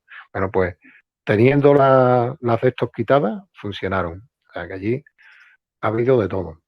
Y después había una foto, que es la que yo os he puesto al principio, que es esta, que nuestros sueños son vuestras pesadillas. Hemos estado hablando, Paco y yo, de ello, ¿no? Antes. Sí. Esto es, allí hay un señor que era Santiago. Santiago era el encargado de mantenimiento de la facultad. Santiago fallece un día, al mediodía, pues se va hacia su casa, no había estado trabajando y al mediodía se va a almorzar. Cuando llega a su casa le da un infarto y fallece. no es nada que tenga que ver con un fantasma en la facultad, sino en su casa, y fallece. Cuando este hombre tenía las llaves suyas de su despacho y todo ello, nadie tenía llave de ello. Al día siguiente al día siguiente, 2 o 3 días después, fuerzan la puerta para poder entrar a coger algo que necesitaban. Y Santiago era muy dado a tener, como muchos tienen, estampitas de santos y de Cristos puestos todos por allí, ¿no? Bueno, pues estas fotografías todas estaban en el suelo, tiradas. Las que estaban sobre la mesa estaban desordenadas, como si alguien las hubiera movido. Y no sabemos si es que se cayeron o es que él las quitó. Pero era bastante raro que una persona devota que tiene todo aquello lleno de estampitas y de santos, pues de alguna manera se marche y los deje todo por el suelo. Además era muy meticuloso. Y justo lo que era la pared de ese despacho, de ese cuarto, daba a un pasillo, que es el pasillo que se forman aquí entre estas taquillas y la pared que estaría en el sitio que yo ocupo. Bueno, no aquí, sino mirándolo frente por frente, ¿no? Aquí aparece esta pintada, este graffiti, que son nuestros sueños, son vuestras pesadillas, una broma, un algo, no tiene nada que ver, pudo haber sido precisamente un estudiante, bueno, que le hace gracia a esa frase y la escribe. Pero cuando termina el curso, en la facultad, la costumbre entonces era que todas las paredes se pintaban de blanco de nuevo, porque los estudiantes volvían a hacer uso de las paredes para expresar sus trabajos de clase. Pintaban a carboncillo, pues, figuras por allí de lo que fuera, ¿no? Ellos las usaban siempre. Esta pintada se tapó y volvió a aparecer. He estado hablando con Paco y le he comentado que una de mis especialidades era, yo soy especializado en productos para restauración de obras de arte. Se analizó precisamente de la zona de aquí, de la zona de la S, la segunda pintada que apareció, y era pintura alquídica, no era ni siquiera pintura de grafiti, era un tipo de pintura que ya en aquellos entonces no estaba al uso. No tenía trazas porque aquí se ve en la E, que es por lo que la E, la R, la A, se ve trazos como si fuera un graffiti hecho con un spray. Se llega a ver eso, pero sin embargo no tenía la calidad de la pintura de un spray. Era una pintura anómala, raro. No sé, así algo más que pueda haber allí en Bellas Artes. Y había tantas cosas. Se te olvida una cosa muy curiosa, eso también. Unas pisadas muy curiosas que yo he estado tratando de conseguirla. De hecho, a una buena amiga del grupo Hispal le he estado haciendo dar vueltas por la facultad y ella no ha logrado verla. ¿Por qué no nos habla un poquito de esas pisadas también? Bueno, esas pisadas están cuando se accede desde la calle La Araña a la facultad. Lo primero que te encuentras es una zona cubierta con unas escaleras a la derecha, la recepción a la izquierda, el despachito del securata y una pequeña ventana, ¿vale? Esa es, hay una valla de seguridad que te abre y te cierra. Bueno, pues justo en la ventana, al verlo, vemos el canto de un forjado. A través de la ventana es el canto de un forjado. Eso es la mesetilla de una escalera. La mesetilla es la zona plana de una escalera que tiene subida por el lado izquierdo de la ventana y después vuelve a subir otra vez por el lado derecho. Podríamos decir, es subo, meseta y subimos. Por debajo de esa mesetilla es por donde aparecen esas pisadas Yo que está los estoy diciendo poniendo para que la Paco. vean también. Vale. Y a mí hay algo que es curioso, que en la pisada veo que tienen marcas, como si hubierais hecho marca con un número, 14, 15. Exacto, 15, ahí está el tema. O sea, nosotros fuimos marcando todas ellas y si además no solo marcamos y numeramos, sino que estuvimos controlándolas. Si ves en la número 14, delante de la número 14, yo la he ampliado un poquitito aquí para que podamos verla un poco mejor. No sé si la veis. Yo las estoy Esta es la poniendo, 14. yo las estoy poniendo de todas Sí. formas. Bien, pero me refiero, delante de la 14, esto otro que estaba aquí delante, no llegamos a verlo. No digo que no estuviera, no llegamos a verlo, porque esto parece como una huella que no ha quedado completa, ¿eh? Y no la llegamos a numerar. Eso pensamos que pudo haber sido después. Aquí en las huellas, cuando las veáis bien, vais a observar que hay dos tipos de huellas. Hay una huella de zapato de hombre y hay una huella de zapato de mujer. No de tacón, pero sí de más picudo, un zapato más picudo.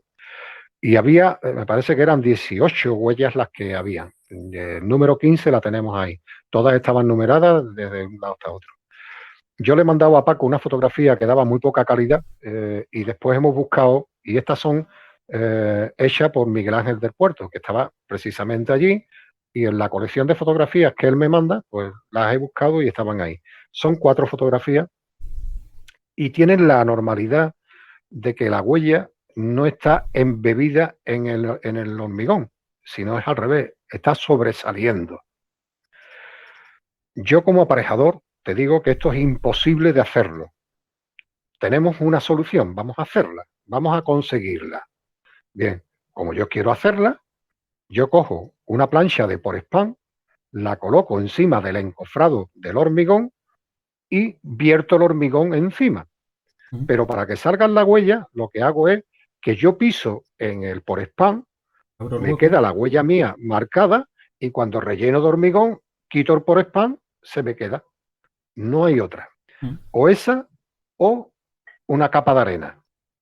Una capa de arena, piso. Pero claro, cuando vierto el hormigón, en la capa de arena, me vierte el hormigón y se me forma una pelota. Con lo cual tampoco pudo ser.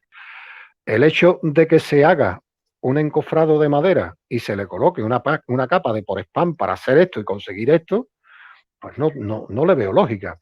¿Qué necesidad tiene nadie, primero, de ponerle esa capa de encofrado, esa capa de Porespán, cuando con el encofrado y la madera es suficiente? Y después, ¿quién quería marcar ahí unas huellas? Estamos hablando, tú lo has dicho antes, año 1970, Paco. Estamos, mujeres en las obras,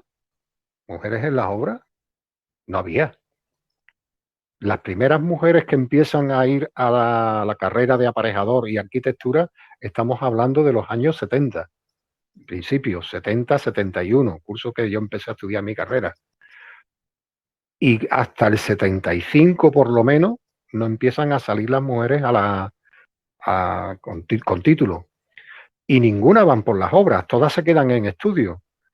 Porque la primera mujer que yo vi en una obra tuvo que entrar, y además porque ya después se lo dije yo, con una minifalda para que todos los albañiles fueran detrás de ella mirando por debajo y ella expulsando después a los albañiles a la puta calle. Lógicamente fueron admitidos después, pero como para que no volvieran más a estar con ella, que los piropos, por decir algo, que le echaban, eran de todo menos bonita, ¿no? Entonces, aquello hubo que cortarlo. Y la solución fue esa. Entonces, esas mujeres no tienen fundamento para que estén ahí durante el proceso de construcción. Y hay pies de mujer. En concreto, creo que lo tenemos marcado con el número... El número 3 puede ser. 6, bueno, al lado del 6 está uno picudo. El número 3, exactamente, el número 3. El número 3 lo tienes. Y lo tienes a continuación. Está el 3, el 6 y después está la misma pisada que va sorteando. Yo no le he encontrado explicación a esto nunca. Actualmente no es visible, ya te lo dije porque tu amiga que tú dijiste que la habían mandado, no es visible porque lo que se ha hecho es colocar por debajo una placa de escayola. No por taparla, o sea, no es la intención tapar estas huellas, es simplemente un tema de decoración, se hizo obra y como tiene un canto de forjado gordo, pues en vez de dejarlo ahí rehundido, pusieron una placa de escayola y para poder pintar y todo. Es visitable de la zona, bueno, visitable. Un poquito Habría que buscar al nuevo decano, a ver decano si nos autoriza, porque por ahí se accede precisamente a las dependencias de la administración. No es fácil. De Santiago también hay una nota curiosa que por lo visto el día que muere en su casa, como tú dices, de un infarto, parece ser que cuando al día siguiente él era jardinero o algo de esto y digamos, todo lo que él había estado cuidando durante mucho tiempo aparece como si se lo hubieran destrozado, como lo hubieran arrancado. Aparece seco, Seco, ¿no? aparece seco. Sí, y además es una cosa, la Facultad de Bellas Artes, lo podéis ver porque eso es visible perfectamente a cualquier hora del día. Detrás de las columnas tiene una jardinera, y esas jardineras tenían unas enredaderas especiales, no es una yedra normal, es una yedra que crece y se seca, pero se seca creo que es ahora en otoño, creo que no recuerdo. Sé que es periódica. Empieza a crecer, se pone todo aquello muy frondoso, verdecito, muy bonito, y llega una determinada época que se seca y se muere. Esas plantas tenían además, y creo que lo siguen teniendo, un sistema de riego por goteo que lo puso Santiago. Eran sus plantas preferidas, él las tenía todas, y justo el día que falleció, pues las plantas aparecieron secas al día siguiente. No era normal, no eran las fechas, y tampoco es normal una planta que se seque de un día para otro. Entonces, quizás a lo mejor la planta tenía cariño a Santiago y entonces como había sido su criador y su cuidador, quiso de alguna manera mostrar su disconformidad, ¿no? Claro. La misma noche, curioso. Jesús, ¿tú sabes lo que nos pasa? Nos pasa lo que nos pasa siempre, que nos ponemos a charlar que no tenemos tiempo y se nos echa el tiempo encima. Nosotros contigo queríamos hablar de muchas cosas más. Pero bueno, vamos a tener, para no hacer esto eterno, vamos a tener que hacer un segundo encuentro contigo. Espero que tú estés dispuesto, yo creo que sí. Y donde trataremos otros temas y otras imágenes curiosas que también tú nos has mandado. Pero yo no me voy a ir de aquí y yo creo que hay muchos compañeros que no se quieren ir de aquí escuchando. Nosotros hace tiempo estuvimos hablando con el doctor Pertiago, estuvimos hablando de las experiencias cercanas a la muerte de las SM. Y tú en su día ya nos estuviste comentando, yo me acuerdo en una charla que tuvimos en previa Semana Santa, precisamente en una conferencia en la basería de Juan Manuel Miñago, y tú nos comentabas aquella experiencia tuya de tu operación de tu puesta a punto, de tu puesta a punto nueva, ¿no? Pues había sido muy reciente. Cuéntanos algo de ello y yo creo que si hay alguno de los compañeros tiene alguna pregunta que hacerte sobre esto, pues aprovechamos. Vale, vamos a intentar cortar un poquitito el tema. Sí. En el año 2018, el día 14 de febrero, día que no se puede olvidar, como me habían destrozado las mujeres en el corazón, pues tuvieron que arreglármelo. Tenía el corazón partido. Tenía el corazón partido. Entonces tuvieron que arreglármelo. Yo tenía que haber bajado a quirófano a las 10 de la mañana. A las 8 de la mañana me bajan y, bueno, no pude despedirme de nadie de mi familia. Yo había pasado la noche solo, no quería nada, porque, bueno, yo estaba bien, estaba pendiente de que me operaran. Entonces dije a todo el mundo que se fueran y que aparecieran, que a las 10 me llevaban a quirófano. Me bajan, me ponen en un pasillo pegado al quirófano. Allí a las 11 aproximadamente aparecen mis dos hijos y dos de mis hermanos. O sea, perdón, dos de mis hermanas. Y bueno, se retrasa la operación que había habido anteriormente y llega un momento en que ya me tienen que meter. Yo no vi a más nadie, no vi a mi mujer, no vi a más nadie. Y bueno, me meten en quirófano, me colocan esa batita verde, esa sabanita verde por encima, te la colocan así delante de la cara, con lo cual tú no empiezas a ver nada más que un poquito de lado. Me colocan la cabeza en una especie de soporte que no lo puedo mover, está la cabeza muy fija. Y bueno, te ponen unas vías en cada brazo, otras en el cuello. Todo eso lo vas notando porque te están pinchando, te están hablando. Pero la del cuello prácticamente casi ni me acuerdo. Sé que algo me pusieron ahí en el cuello que me dejaron groggy. Y bueno, y empieza la clásica cosita que dicen, ve hablando, ve contando del 5 para atrás y de 5, 4, y yo no me acuerdo qué más. Bueno, la operación termina, de buenas a primeras yo siento un despertar brusco, veo un reloj enfrente, son las 4 y algo, y bueno, y estoy en la UCI. Ha pasado todo, yo estoy terminado de operar, hay allí un montón de gente quitándome cosas, poniéndome cosas, y la operación había salido, por lo que se ve, bastante bien. Pero empiezo a recordar que en un momento determinado, bueno, después tengo ocasión de hablarlo con el cirujano que me opera, y me dice que vienen a tardar 3 horas y media y que aproximadamente hay 3 ciclos dentro de la operación de unos 70 minutos cada una, o sea, hora y 10 minutos, que consiste en abrirme, segundo proceso, sacar del corazón la válvula mitral, colocar la válvula mitral, y la tercera, que es cerrar y cosiendo y terminar la operación. Bueno, pues yo hay un momento determinado de que me noto que estoy despierto. Estoy despierto y veo que hay allí gente, mucha gente por allí andando. No tengo constancia de que quien está allí abajo soy yo. Bueno, allí abajo, allí al lado soy yo. Y entonces salgo del quirófano. Salgo del quirófano para ir a ver dónde estaban mis hermanos y pensando que mi mujer estaría por allí. Salgo, cojo el pasillo, hago otro cruce, llego a unas puertas, pienso que si paso la puerta después no voy a poder volver y me vuelvo para atrás. Me meto en el quirófano de nuevo. Pero soy consciente de que yo no he ido andando, he ido flotando y que yo la puerta no la he abierto, la puerta del quirófano, he atravesado la puerta. Esas cosas me llaman la atención. Me coloco encima de las 3 pantallas que estaban encima de mí y veo cómo están todo el mundo pues trabajando. Hay uno que tiene en las gafas puestas una pequeña lupita, aquí pegadito, un aparatito. Veo que hay una mesa con 4 cilindros con unas especies de hélice moviéndose con un líquido rojo y aquello está dando vueltas.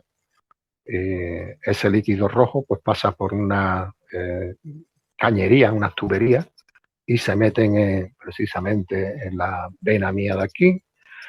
Hay otra máquina que es un pequeño fuelle que se abre y se cierra y que está comunicada con el interior de mi boca, ahí está metido.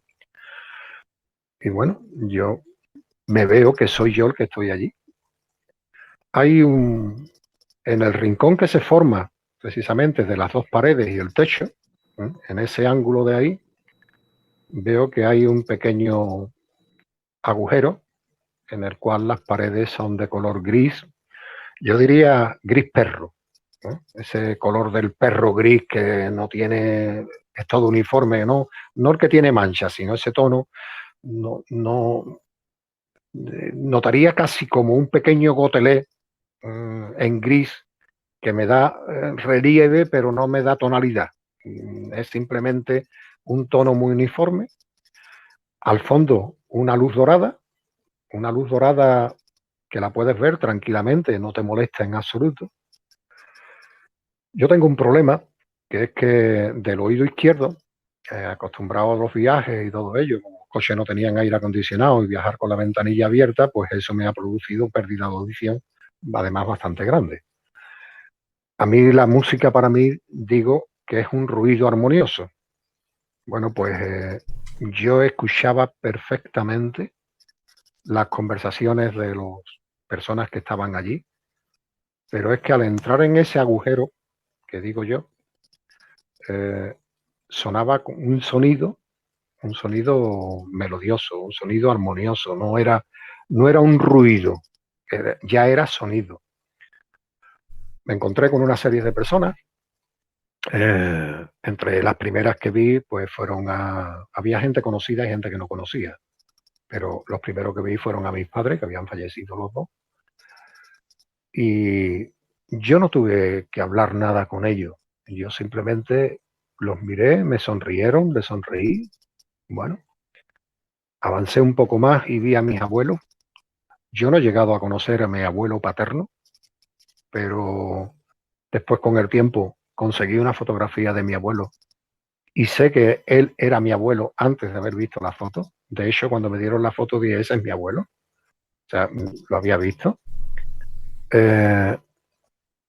Mi abuelo y yo tuvimos una complicidad, por llamarle de alguna forma. Hay una historia pendiente con mi abuelo que estamos ahora, un hermano mío y yo, sacándola. Y me encontré con eso. Me encontré con un amigo negro que perdí en el año 85. En fin, fui encontrándome gente, uno que había sido secretario en la escuela, en fin, una serie de personas conocidas y todo ello. Pero hay un momento determinado que yo me doy la vuelta. No es nadie me dice, vuélvete, no, eso que te suelen decir, vuélvete, todavía no es tu tiempo. No. Yo simplemente iba andando y de buena primera pues me doy la vuelta. Me doy la vuelta, entro y me veo que hay alguien, uno de los médicos, que estaba utilizando encima de mi pecho, bueno, todo esto, el corazón allí visto y todo ello, como si fueran dos conos unidos por la base. O sea, esto es picudo, pero toda la parte externa eran como si fueran hilos. Y aquí en el centro había un pequeño aro forrado de trapo, un trapo grisáceo, blanco grisáceo, en el cual el hilo que salía de mi pecho llegaba aquí y ahora se lo daban a personas que estaban cogiendo, de los ayudantes, estaban cogiendo esto así. Y el médico se llega a quedar simplemente con un palito y el disco ese de acá. Lo coge, lo baja, plap, y en el momento de bajarlo, yo ya me meto dentro de mí. Ya vuelvo a estar dentro y ya no recuerdo más nada. Ya recuerdo el despertar. Cuando hablo con el médico, me dice que yo no puedo haber visto eso. Digo, ¿cómo que no, coño? Si te lo estoy diciendo, ¿eso qué es? Dice, eso era poniéndote yo la válvula. Tú no has podido ver la válvula, si tú estabas tapado. Digo, entonces, ¿qué es lo que yo he visto? Dice, mira, ese momento que tú has visto era justo el momento en que ahora yo tengo que soltar y de estos hilos que tú dices que iba dándole a los otros, coser para terminar de unir la válvula, el aro a tu propio cuerpo. Dice, era ya la parte final de la operación. Bueno, la parte final, la parte de la colocación. Para mí, fue una experiencia bastante rara. Yo te puedo decir, después cuando hablé con él y me dice, lo primero que me dijo, pero tú no has estado muerto, tú no has tenido una FM. Digo, ¿pero quién coño ha hablado aquí de FM? Yo le dije que había tenido una experiencia rara, que ya había visto aquello y punto. Y él es el que me dice, esta era tu válvula, tú no la has podido ver, tú no has estado muerto. Digo, bueno, vamos a ver, yo he estado muerto. Yo he tenido el corazón parado, la respiración he parado, mi mente no he tenido una muerte mental, pero he estado muerto. A mí me tuvieron que reavivar.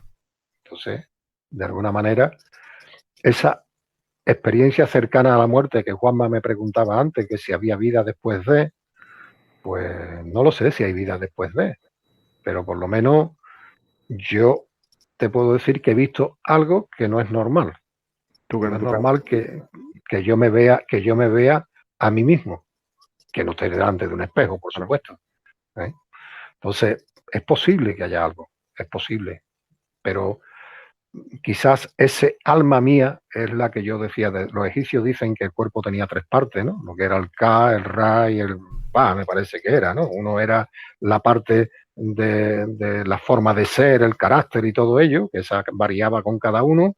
El otro era el alma, y el otro era ese Ba que se perdía y que podía reencarnarse en algunas personas. No lo sé. ¿Qué hay? Jesús, te decía que, bueno, vamos a ponerle punto y final a esto. Y lo dicho, te emplazamos para otra oportunidad porque se nos han quedado temas pendientes por el Ajarafe sevillano, temas pendientes por la zona de la Macarena y muchos temas que si a ti no te importa en otra ocasión te volvemos a llamar y Cuando queráis. te volvemos a escuchar y encantado de que nos sigas contando este tipo de historias. Que Y además historias que has vivido de primera mano. Y además, como ya todo el tema de la mecánica la conozco, Hombre, ya- puedo preparar algo mejor todavía. Ya no estamos siendo unos profesionales hasta nosotros, que estamos haciendo virguería ya sacando imágenes en directo, que luego veremos a ver cómo han salido, pero bueno, ya si no, editaremos para que los que nos sigan tengan mayor calidad de imagen. Ya luego veré si lo que hemos hecho sobre la marcha en directo va bien, si no, editará. Espero. Lo Pues dicho, nada, muchas gracias a agradecerte tu presencia y nos seguiremos viendo prontito cuando levanten el veto este que nos tienen hecho y si no, de todas formas nos seguiremos viendo por aquí.